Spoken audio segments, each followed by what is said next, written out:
Welcome to another edition of the Official Jets Podcast. Ethan Greenberg, Eric Allen here in the BetMGM studio. We have a special guest on, Dennis Waszak, AP New York Jets beat writer.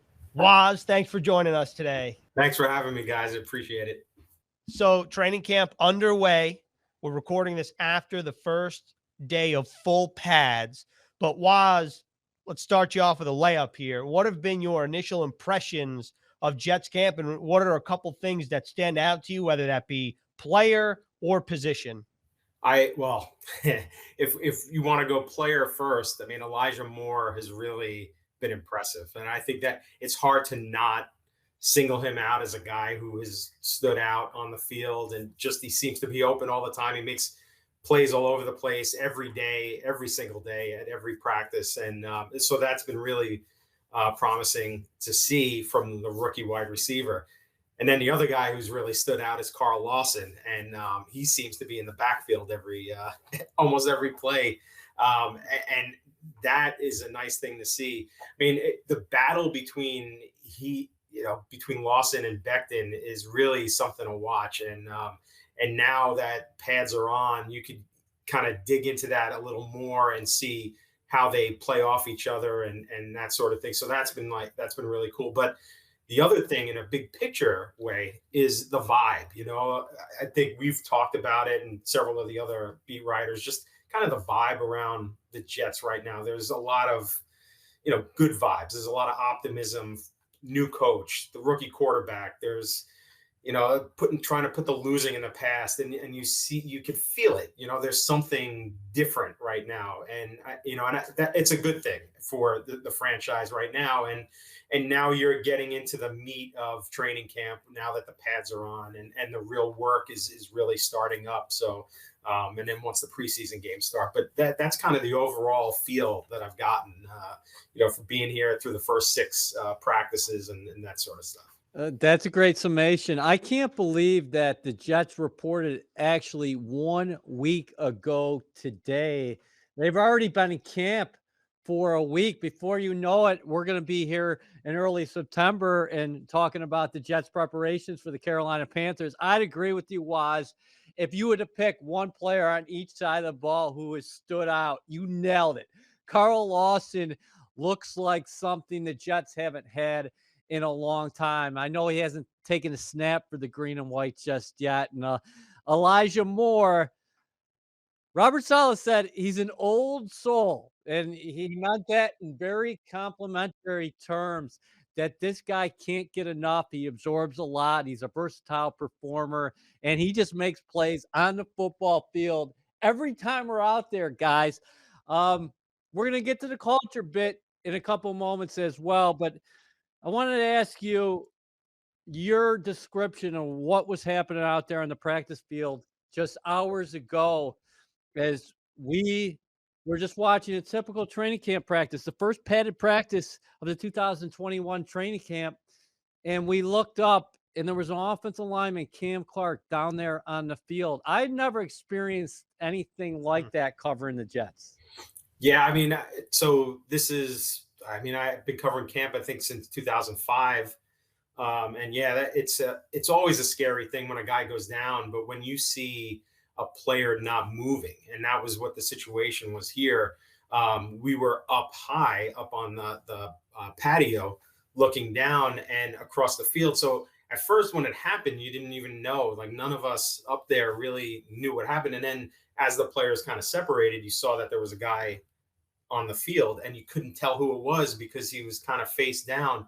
And so his legs were kind of facing us, and they didn't move. And that's always a scary thing. And we've seen injuries in camp before, guys with knees and ankles and things like that. But, they're writhing in pain, and you could tell, like, oh man, this is something serious. They're hurt, but it didn't look like he was moving. And that was the scary thing. And then once you see the board come out and just the cart and bringing him over to the ambulance, it just,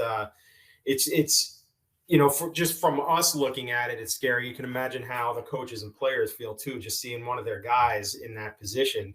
And, and it doesn't matter, young, old, whatever, but here's a young guy who's really trying to make his mark and kind of, find a role on this team. And it just shows you that, man, it just any second. I mean, this game is dangerous. We all know that, but man, it didn't look like it was anything out of the ordinary either. It just kind of, it was, I think Robert Saleh was saying he kind of rolled out for pass protection, and then that was it. He went down, and we'll see what happens, but hopefully he's okay.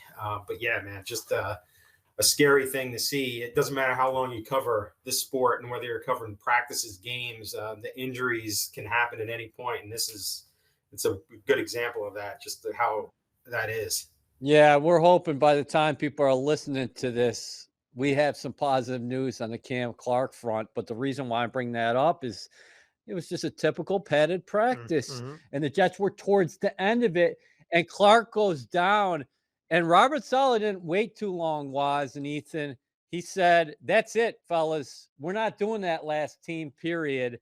And then for 10 minutes, we all sat there as people covered the team, and there were still guys on the field, but the medical personnel were attending to Cam Clark. But it was so eerie because you could hear a pin drop. Yeah, it was weird, and we couldn't tell who it was at first. All of us on the balcony just looking, knowing that there was somebody down. Then you kind of go by like process of elimination. We're like, okay, well, I see this guy, this guy, this guy, and then we heard the news that it was in fact Cam Clark. But changing topics here was, but keeping on the offensive line. The pads come on, offensive linemen obviously can get a little more physical in the trenches with the defensive linemen, and particularly on the interior. I'm sure that you've been impressed by the outside matchup, Mekhi Becton, Carl Lawson, and Elijah Vera Tucker, highly touted rookie. But I'm curious from your standpoint, Waz, as someone who focuses a lot on the O-line, at least in the time that I've been here, what do you make of this newfound depth across the front five for the Jets on the offensive side of the ball?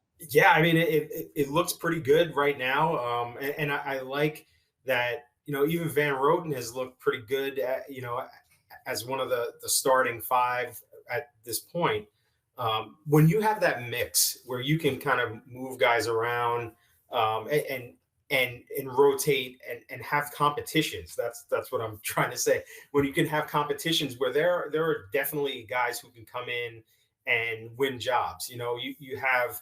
I mean, look at the right tackle spot. You bring in Morgan Moses, and you assume that George Fant will kind of be a swing guy, but man, that guy's he's started and he has a lot of experience. So now if he doesn't start and Morgan does, which we all assume, that's a nice depth piece right there. And then Alex Lewis also, so he moves from left guard, and then all of a sudden you have a guy with a ton of experience who could play at that position. Maybe he wins the right guard spot. Who knows? But I think Joe Douglas made a conscious effort to overhaul the offensive line and solidify it.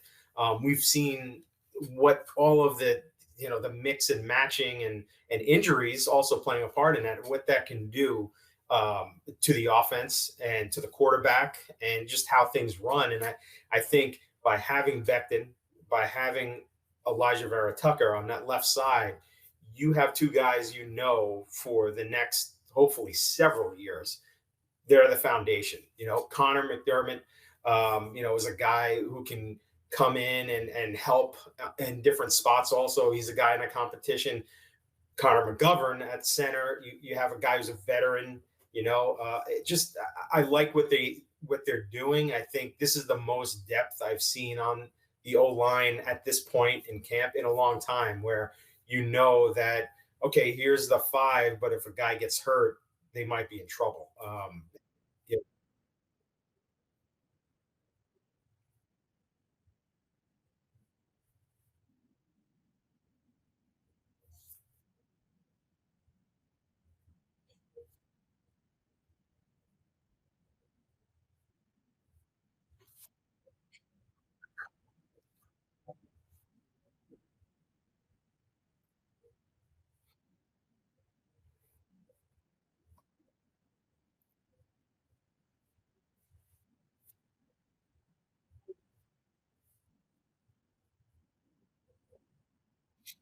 Yeah, and that's the thing. I think a few of those guys that we've spoken to, Mackay, Morgan, John Franklin Myers, different guys on both sides. The interesting thing that I thought when talking to some of those guys over the past few days is that, and I think it was Mackay who said he and Carl Lawson don't trash talk. And you would think during camp, and maybe that changes as we get deeper into camp when you just want to like really like take out your aggression, but right now they're kind of just bouncing ideas off of each other's suggestions how to get better, and that's really cool because I think for the young guys to hear like, hey, you're doing this, and I need you to do something else because I need to get better. So if you're getting better, I'm getting better, and then we're getting better together. I mean, like that whole message, that's a really cool thing. And I don't know that I've really heard that from other offensive and defensive linemen over the years. Yeah, there's somebody pissed off Jared Davis today, fellas. I don't know what happened, but after one of those team reps, his helmet's off and he's kicking it to the sideline. Yeah, he was not a happy camper, no pun intended. But he wasn't hurt. He did come back and finish practice. So, but he definitely was not very happy after that play. Give us a couple guys that you have your eyes on to see maybe what they can do in training camp, whether that's someone fighting for a spot, a starting spot, a depth spot. Maybe it's a second-year guy. Doesn't matter who it is, just a couple players that you're like, what, I'm kind of curious to see how this player practices with pads on and then plays in the preseason.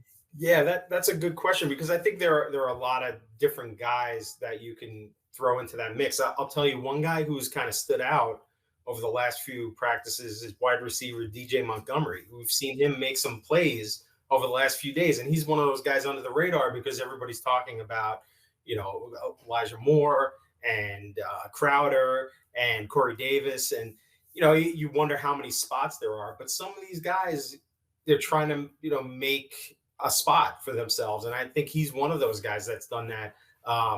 Bryce Huff today had a sack I could put in quotes, and he's a guy you kind of forget about as a guy who might be able to mix in and help with the pass rush.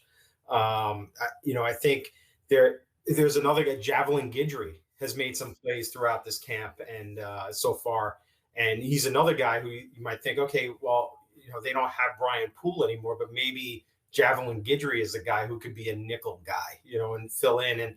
And I've liked what I've seen from him. So those are a few of the guys. And I'll tell you what, that running back competition and the rotation is really intriguing to me because they have so many guys who can do so many different things between, Coleman and Ty Johnson and Michael Carter, just guys that they could use and do different things with, and Pirine and that's what I'm really intrigued about, seeing how they'll all kind of mix in, because it's hard to imagine that they'll all make the roster, but I think they all have different skill sets that could help an offense, especially a young quarterback.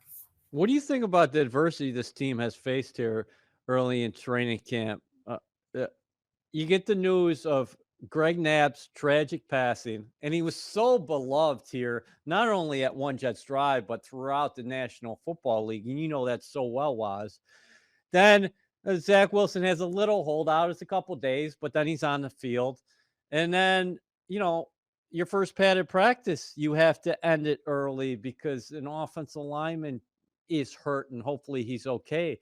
The Jets have had to face a lot of adversity here early this summer, don't you think? Yeah, I mean, and we're only, a week in, it feels like more because of the way the days go and everything. But yeah, I mean, and those are the major things. And like we said earlier, hopefully, we know a little more and it's positive on Cam Clark. But yeah, I think like the loss of Greg Knapp, I mean, it's just obviously a tragedy.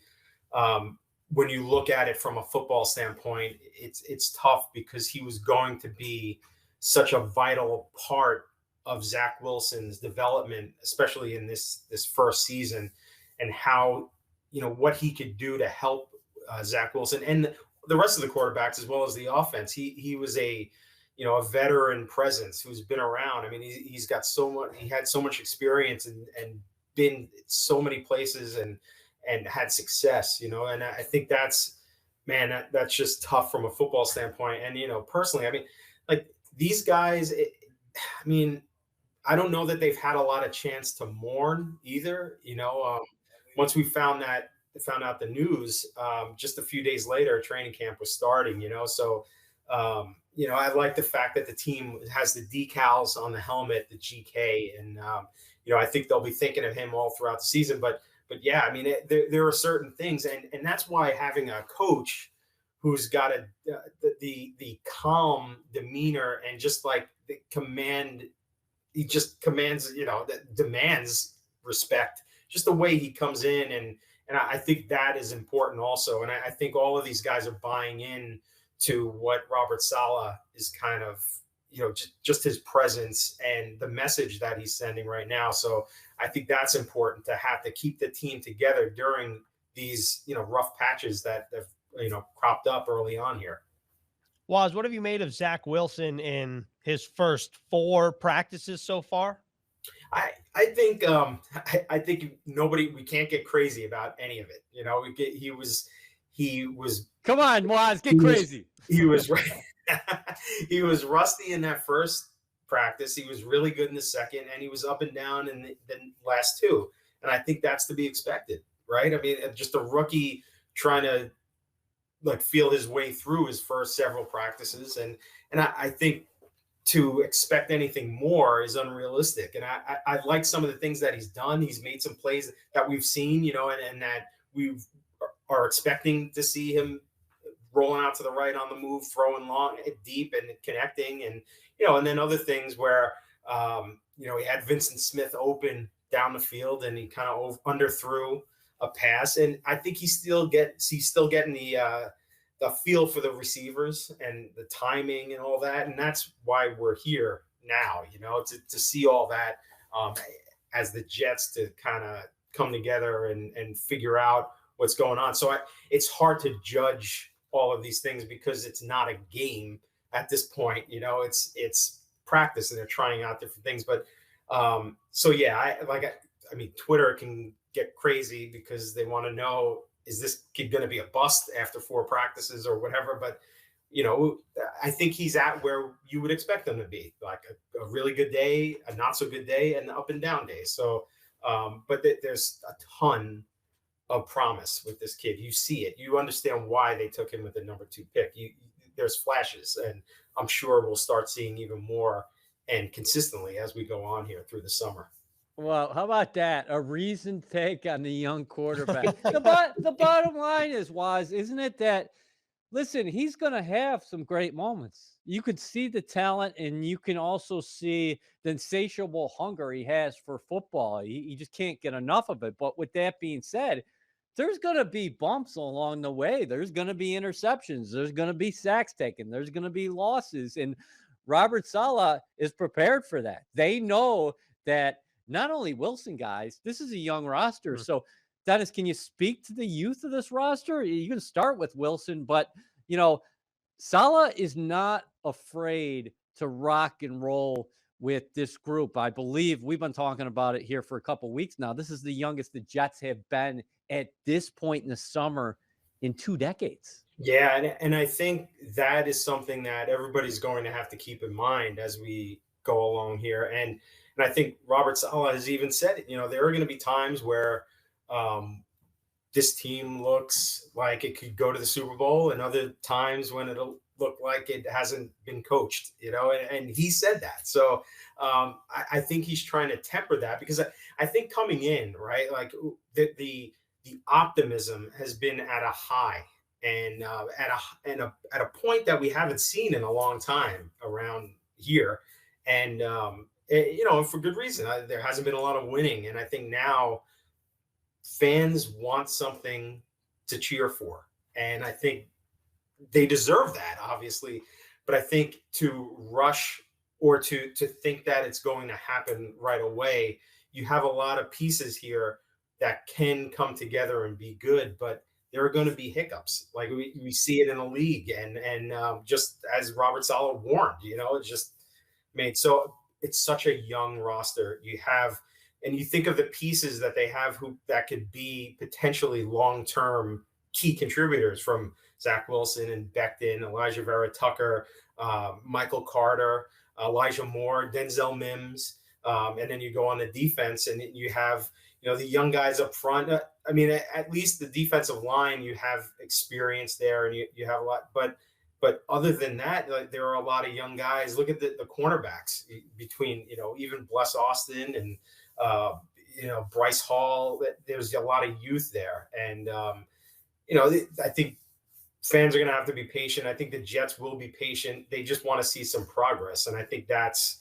the realistic view that you have to take with this team in year one under Robert Saleh. This is maybe putting you on the spot a little bit. I'm not quite sure yet, but come on, man. But I guess I am going to put you on the spot.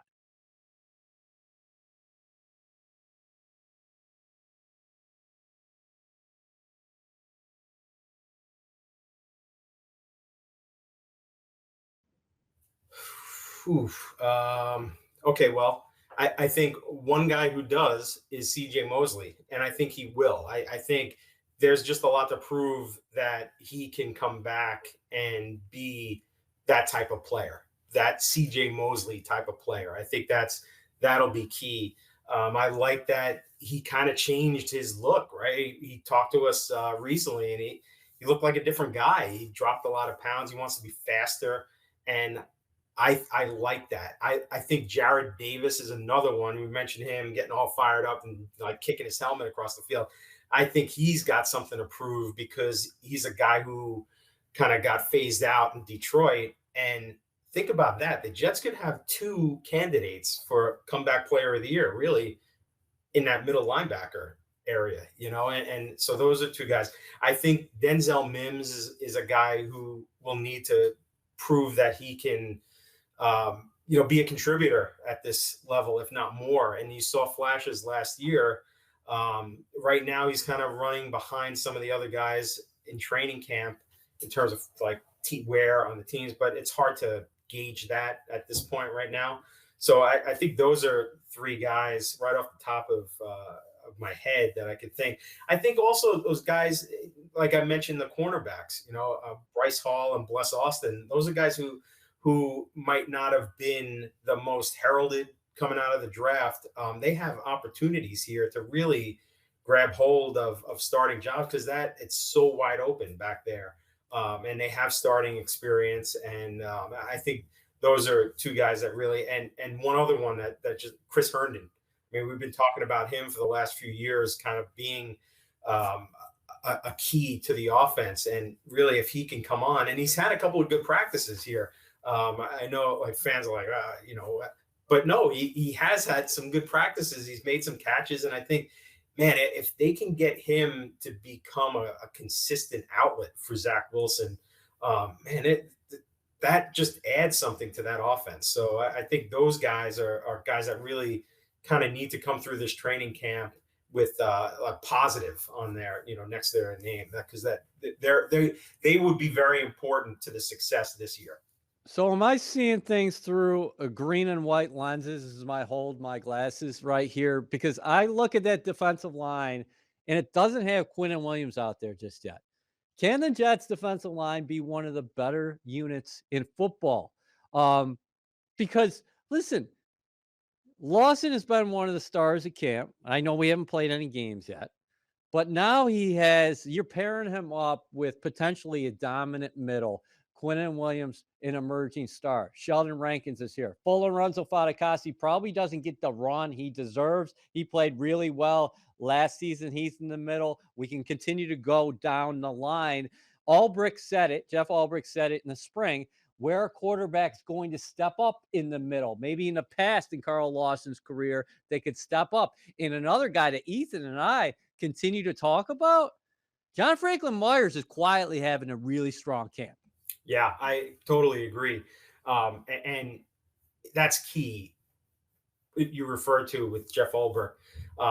If quarterbacks can't step up, I mean, that helps if the Jets have a weakness, I'll put in quotes, in the back end. That will help them because if they are constantly putting pressure on the quarterbacks, well, the quarterback's not going to be able to just tee off and just throw it downfield and then rely on one-on-one matchups and that kind of thing downfield.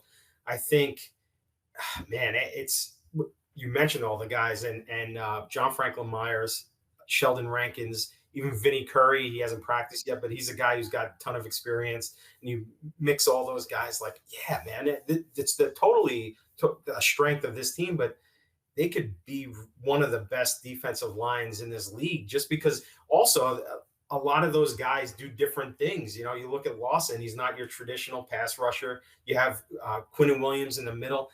Foley is just a big dude who's athletic, you know, and Sheldon Rankins is a veteran who's done a lot. And I think he's another guy who has something to prove too. You know, he is coming into this situation where, you know, he's dealt with some injuries the past few years, but when healthy, he's a force too. So, man, if you look at it from that perspective, yeah, I don't think you're looking through the green and white colored glasses at all. I think those guys could really be a force and really they could probably help this team win a few games just playing the way we expect them to.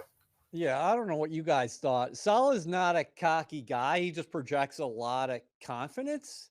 But when he was talking about the defensive line the other day, he said, well, yeah, they're doing pretty good, but then we're going to get Quinnen Williams back, and then we're going to get Vinny Curry back and Phillips as well. I mean, like, I think he really senses he's got something very strong here. Yeah, I think that's fair. And to bring this back to your question that was answered, I don't think you're looking at the Jets defensive line just through green and white colored lenses. Waz, I just want to wrap up with this.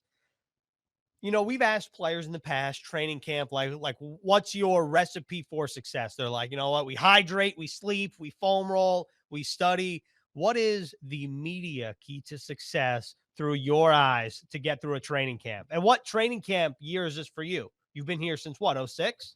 Yeah, I took over the beat in 06. The interesting thing was in 05, I covered training camp as a backup. And in 06, I was still a backup, didn't do training camp, but took over the beat right after training camp began. So whatever that makes it, 15, 16. It counts. I'm still trying to figure it out. I mean, like trying to survive. You're a young dude. Man, you know what happened today? So, you know, it was overcast out. Who didn't put any sunscreen on his face? And then I realized me and you. Man, you're kidding me. What are you doing? You know, like you gotta put sunscreen on. And so those kind of things. Yeah, it's you know, it's such a balance of time, you know, managing your time. You guys know, I mean, you guys are busy also, and it's just like, okay, you know, you show up to practice, you're trying to figure out what's going on through practice, and then you got to write, and you just try to come up with story ideas and stuff like that. You have to pace yourself, I think, at this point, you know, and know, like, okay, like I don't need to tell all the stories right now. We have a few weeks, you know, and that's the thing. Don't count. Like, try not to count, you know, like, okay, you know, another practice, because all of a sudden it'll be week 1. And that's how it happens. And then the season rolls, right? I mean, all of a sudden we're like, hey, it's Thanksgiving, and now all the holiday stuff is coming out. It's like, it's crazy. So yeah, I'm still working on mastering the whole thing. Hey, it's going to break it up nice this year with the joint practices, don't you think so? And yeah, hey, I thought it was very interesting when Salah said the other day that we'd love to practice with the Giants in the future. Well, not the way the Giants practice today, apparently. An all-out brawl. Yeah, Waz, what do you make about that? A little Jets Giants all-out brawl next year? I was thinking that, like, once I saw the news while we were standing there, it's like, well, maybe you might not want to have to brawl, because the Jets and Giants have a history of some of that. That's why they stopped doing those joint practices, because, you know, Jeremy Shockey, I think, was involved like way back. And so, yeah, I mean, I think you got the Packers and the Eagles. See how that goes. You got those two teams, and then see, because it could, you know, these guys by that time, they just want to start hitting people, you know. So we'll see. I think Jets Giants would be pretty fired up, though. And then you got the Wilson Aaron Rodgers dynamic. That's the guy you looked up to growing up. He turned 22 today, and everybody's asking him about Brady, but he said he was drawn more to Rodgers the flashier of the two.